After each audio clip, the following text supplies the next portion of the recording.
Labas, Raimondai. Sveiki.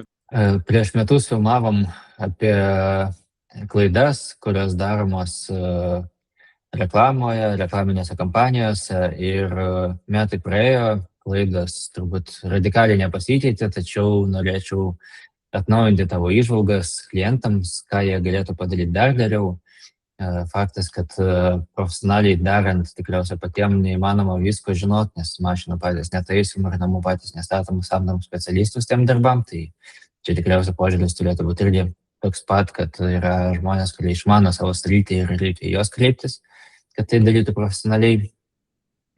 O šiuo atveju norėčiau tavo įžvalgų, tai kad pasidalintum su mūsų klientais apie Facebook reklamą, kas ten dažniausiai būna, kokios dažniausiai klaidos būna ten. Sveiki, Vitalijau, ačiū už galimybę apsilankyti čia, dar pasidalinti įžvalgomis su verslos klientais.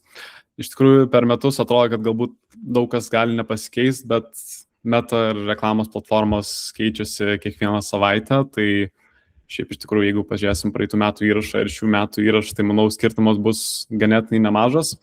Tai šiandien mes pateiksim 7 didžiausios reklamos paskyroje ir dažniausiai matomos klaidas ir klausimus, į kuriuos gali atsakyti kiekvienas iš jūsų. Ir manau, gavę šią informaciją peržiūrėję, galėsite pasitikrinti savo reklamos paskyrą ir identifikuoti, kur yra dar papildomos galimybės, ar tai sutaupyti biudžetą, ar tai galbūt optimizuoti biudžetą, ar tai galbūt uždirbti dar daugiau iš esamo reklamos biudžeto.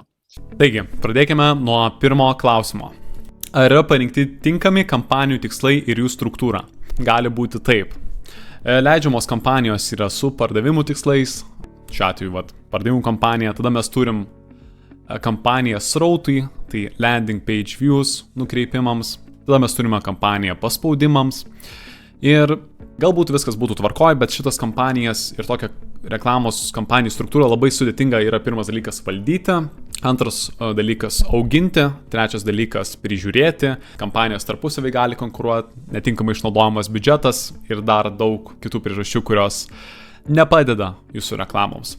Šiaip rekomenduotina tokia struktūra, tai jeigu mes matom viena pagrindinė kampanija pardavimams, ta kita kampanija jau ne paspaudimams, o konkrečiam veiksmui kaip puslapį peržiūrom, nes čia irgi yra labai didelis skirtumas. Ir trečias dalykas, užklausom. Mes turim 3 skirtingas kampanijas. Su tokia struktūra mes galime paprastai ir nesudėtingai valdyti reklamų kampanijas. Antras klausimas. Ar sukurtos auditorijos ir koks yra kiekvienos jų biudžetas? Tai čia irgi labai svarbus momentas, nes ką mes pastebim, kad gali būti taip. Sukurta viena vaizdo įrašų kažkokia auditorija, tada antra matoma auditorija Facebooko lankytojų, trečia svetainės lankytojų 180, kartais matom, kad net neišnaudojama ir net ir tiek auditorijų nėra sukuriama. Tada ką mes matom taip pat, kai leidžiamos reklamos kampanijos, čia iš kliento paskyros prieš darbą su mumis, yra išleidžiama, pavyzdžiui, čia matom $1521.03 ant naujų auditorijų, o tiksliau išleidžiama nežinomo ant kokio kliento, ar tai kas kažkokią sąveiką turėjo su jūsų verslu, ar tai visiškai naujas klientas, ar tai esamas klientas, tai labai svarbus momentas žinoti, nes tokiais nustatymais mes nežinosim nei ant ko išleidžiam, nei kiek išleidžiam, kas yra labai svarbu iš tikrųjų, jeigu norim optimizuoti reklamos kampanijas ir gauti maksimalų efektyvumą. Taip pat gali būti, kad jeigu leidžiama daug srauto kampanijų, pasikartojant tendenciją, kad pasiekia ne tą auditoriją, kurios nori klientai, tai 65 metų plus ir vyresnė auditorija. Tai rekomenduotina sukurti bent jau kaip bazę tokias auditorijas, tai reiškia panašias į jūsų esamų klientų nuo 1 iki 2%, 1%. Šios auditorijos leis jums pasiekti naujus potencialius klientus, kurie yra panašiausi į jūsų pirkėjus, tada turėti Instagramo auditoriją, metų Facebook auditoriją, vaizdo įrašų, pirkėjų, svetainės lankytojų, elektroninio pašto lookalike, tai reiškia panašią auditoriją į jūsų prenumeratorius, taip pat rekomendacija yra, ir tada elektroninio pašto sąrašą įkelti. Čia yra tokia kaip minimali bazė, kurią turėtų turėti kiekviena reklamos paskyra. Jeigu šių auditorijų nematot, klausimas, kodėl nėra sukurtos ir kodėl nėra naudojamos, nes turėtų būti pakankamai gera priežastis. Kitas dalykas, turi būti auditorijos segmentai aiškiai apibrėžti, tai reiškia, mes turim žinoti, kas yra mūsų įsitraukę klientai ir kas mūsų esami klientai. Tai jeigu mes pasižiūrėsim, prieš tai mes matėm, kad viskas buvo new audience, tai reiškia naujai auditorijai, kuri visiškai neturėjo sąveiką su mūsų verslu. O dabar mes matom, atsidarę reklamos kampaniją, įsiskaidę, mes galim matyti, kad ant naujos auditorijos išleidom 674,61 €, ROAS pavyzdžiui 8. Galim matyti, kad ant esamų klientų išleidžiame 253,72 € ir mes galim matyti, kad įsitraukusios auditorijos, tai reiškia žmonės, kurie turėjo kažkokią sąveiką, lankėsi svetainį, galbūt Facebooko puslapį žiūrėjo, Instagramo puslapį ar kokį nors vaizdo įrašą matė, 539,65 € išleista.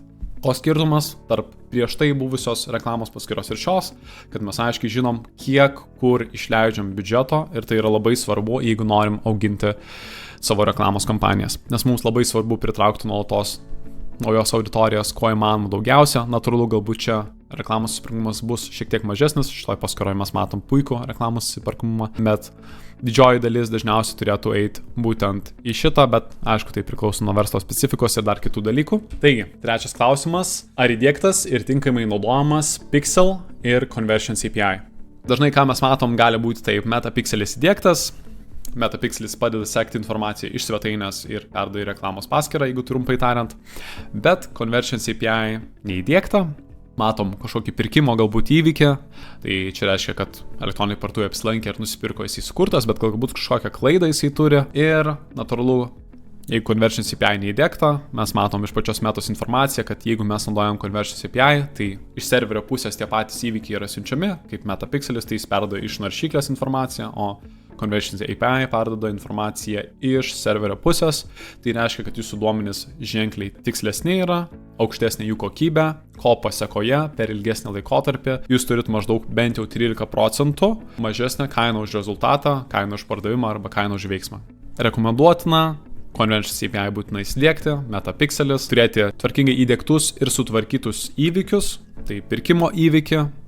Matom čia šiuo atveju, matom jo kokybę 9,3, matom kiek įvykių. Jeigu nueisime į event coverage, tai įvykio apžvalga turėtų būti bent jau daugiau negu 75% perduodama informacija iš jūsų Conversions API ir Pixelio į reklamos paskyrą. Jeigu mažiau negu 75% čia matom, tai irgi reikėtų užduoti klausimą, kodėl yra mažiau negu 75%, ar taip turi būti, ar galim kažką padaryti geriau. Nes duomenų kokybė yra vienas iš svarbiausių šiuo metu dalykų, kuris turi praktiškai daugiausiai įtakos jūsų reklamos paskyrų. Jeigu tik duomenų kokybę mes tik tai pagadinam, iškart reklamos rezultatai krenta. Ketvirtas klausimas, kokie yra testuojami skirtingų reklamų formatai ir tekstai. Gali būti taip, mes turim vieną reklamos kampaniją, čia yra katalogas, leidžiamas vienas tekstas, ir mes matom, kad daugiau šitoj kampanijai dar 2 kažkokios reklamos buvo, bet jos net nebuvo nei tinkamai ištestuotos, nei ilgai leidžiamas. Matom, ant vieno katalogo viskas važiuoja, matom labai aukštą dažnį 10 net. Tai esmė tame, kad be testavimo, naujos medžiagos, dažniausiai per laiką, ką mes turėsim, tai rezultatų prastėjimą, kritimą, nepritrauksim naujų potencialių klientų ir tada tas reklamos įsiperkamumas krenta ir būna klientai dažnai skundžiasi, sako, leidom tas pačias reklamos ilgą laiką, viskas labai gerai ėjo ir tada kaip nukirto ir pradėjo nieks neveikti, nevažiuoti, tai atsakymas bus todėl, kad nėra naudojama ir nebuvo testuojami nauji reklamos formatai. Tai rekomenduotina turėtų būti taip. Tai čia mes matom reklamos paskyrą, kur yra 39 bent jau skirtingos reklaminės medžiagos, tai čia vaizdo įrašai, karuselės, tas pats katalogas, flexible formatas, kuris yra labai dažnai neišnaudojamas, net mažai reklamos leidėjų apie tokį formatą iš viso žino. Tai čia yra tvarkinga reklamos paskyra, kuri yra testuojama ir kuri leidžia išlaikyti aukštesnį reklamos atsiperkamumą ilgesnį laiką, nes jeigu matom, tai didžiausias pasiskirstimas ir biudžeto išleidimas yra tose kompanijose, kurios ir turi didžiausią atsiperkamumą. Tai pavyzdžiui, 212 € išleista ant kompanijos, kuri sugeneruoja virš 10 ROAS, 160 € išleista, kur 8 sugeneruoja, 155 virš 10 ROAS. Tada eina kitos kompanijos, kurios taip pat matom, kad šita kompanija turi potencialą ir panašiai. Tai taip mes išlaikom savo reklaminių kampanijų testavimą, turim skirtingos medžiagos ir per laiką mes galime atrasti naujas laiminčias reklamas, kurios mūsų reklamos atsiperkamumą palaikys didesnį per ilgesnį laiko tarpą.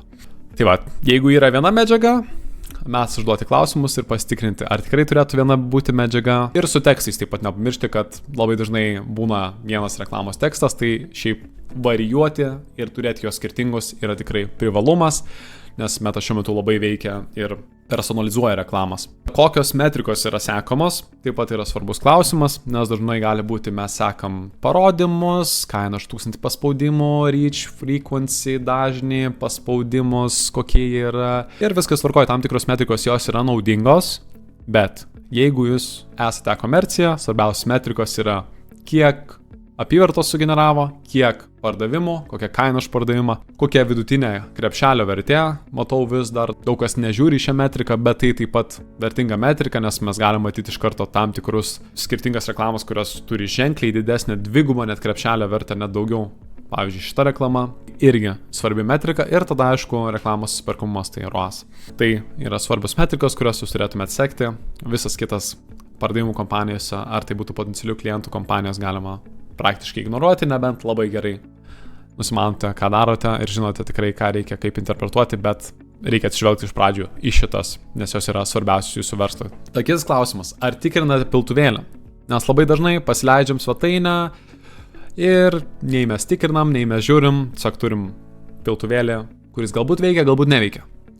Tai pavyzdžiui, ką aš kalbu, kai tikrinam piltuvėlį, tai ar mes vertinam reklamos statistiką, kiek pamatė reklamos, tai pavyzdžiui 113 000 pamatė reklamos, 12 000 apsilankė, reiškia maždaug 11% paspaudžia ir apsilanko mūsų puslapį iš mūsų reklamos. Tai yra labai stiprus rodiklis, iškart galiu sakyti. Tada nuo paspaudimo į pridėjimo prie krepšelio matom iš 12 000 prisidėjo prie krepšelio 1400, 12% prisidėjimas prie krepšelio iš tiek lankytojų yra labai stiprus rodiklis. Svetainė puikiai veikia iki šio etapo, tada matom nuo prisidėjimo prie krepšelio iki checkouto 285 nuo 1400, 20%. Čia jau, sakyčiau, vidutiniškai yra ir galima tikrai patobulinti ir pagerinti šito rodiklis, gali būti tikrai aukštesnis. Ir tada mes matom, kad nuo checkouto iki pirkimo yra 285 checkoutai, 171 pardavimas. Tai 60%. Irgi, sakyčiau, vidutiniškai tikrai galima pagerinti. Priklauso nuo jūsų srities e-komercijos, bet dažnai gali būti nuo prisidėjimo prie krepšelio iki pardavimo 50% net rodiklis. Skau, tai labai priklauso nuo verslo, bet peržiūrėję piltuvėlį, ką mes galim pamatyti, tai tendencija, kurioj vietoje galbūt klientai atkrenta, kurias vietas mes galim patobulinti, ar klientai ateina mūsų svetainę, prisideda krepšelį ir lyginasi kainas galbūt, tai mums reikia galbūt skubos momento daugiau pridėti pačioj svetainėje ir panašiai. Tai tokie dalykai, kurie per laiką, jeigu mes juos įsprendžiam, tiesiog padidina konversijų procentą bendrą ir jums reklamos bendrai daugiau atsiperka per kiekvieną išleistą eurą. Tai svarbus momentas. Ir 7 klausimas, ar testuojate prasmingai? Dažnai, ką matom mes, gali būti taip.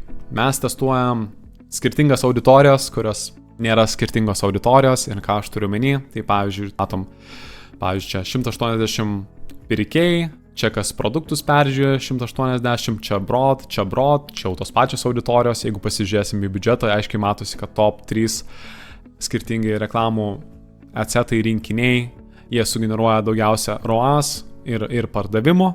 Tai kam klausimas turėti tuos skirtingus acetus. Gali būti tam tikros priežastys logiškos, kur mes leidžiam skirtingą produktų liniją, ar mes norim ją atskirti, arba kitą lokaciją ar panašiai. Bet kas gaunasi iš tikrųjų, tai kai mes testuojame, pavyzdžiui, šita kampanija yra sudaryta esamiems klientams. Ir esami klientai yra tik tai įdėti, o visi kiti išimti. Tai reiškia, šita kampanija turėtų būti rodoma tik tai esamiems klientams, bet ką mes matom, išleidžiama taip pat ir įsitraukusiems klientams 19 eurų ir naujai auditorijai 23 eurai. Tai jeigu čia tikrai yra testavimo kampanija ir mes norime objektyviai testuoti, tai iš tų auditorijų įsitraukusių ir naujų klientų neturėtų būti. Ir jeigu mes pažiūrėsim įsitraukusių klientų kompaniją, čia vėlgi yra išskirti esami klientai ir nauja auditorija. Mes matom 585 išleisti eurai ten, kur turi būti, nes čia įsitraukusių klientų kompanija, bet kodėl mes matom 311 eurų tada naujiems klientams, jeigu šitą kampaniją tik tai įsitraukusiems klientams. Mintis tokia yra, kad turėtų būti tikrai testuojama prasmingai. Tai kiekvienas tas testas turi turėti reikšmingą klausimą, į kurį reikėtų atsakyti. Pavyzdžiui, rekomenduotini testavimai, kurie yra prasmingi ir turės jums didžiausią reklamos grąžą. Rekomenduoti testavimai yra skirtingi reklamos formatai, tai vaizdo įrašai, nuotraukos, karuselės, labai dažnai vis dar neišnaudojamas flexible formatas, skirtingos žinutės, taip pat yra reikšmingas testavimas. Skirtingi pasiūlymai, tai tarp kitko vienas iš didžiausią įtaką turinčių rezultatams momentas kartu su reklamos maketais. Tada skirtingi landing puslapiai gali turėti įtakos ir skirtingi piltuvėlio modeliai. Tai gal mes kažkaip kitaip bandom pritraukti klientą, gal iš pradžių norim, kad jis prenumeruotų naujienlaiškį ir panašiai. Tai yra reikšmingi testavimo būdai, kurios reikėtų žiūrėti, o tokie papildomi testai, tai jie turi įtakos, bet jau su labai išleidžiamu dideliu biudžetu. Tai yra pagrindiniai klausimai, kuriuos turėtumėt savo užduoti ir atsakę turėsite gerą suvokimą apie savo reklamos paskyros būklę ir kaip ją dar galima pagerinti. Taigi, jeigu norėtumėt, jog mes patikrintume jūsų reklamos paskyrą ir suteiktume papildomų įžvalgų ir atliktume auditą, susisiekite su manim arba registruokitės konsultacijai per šią nuorodą.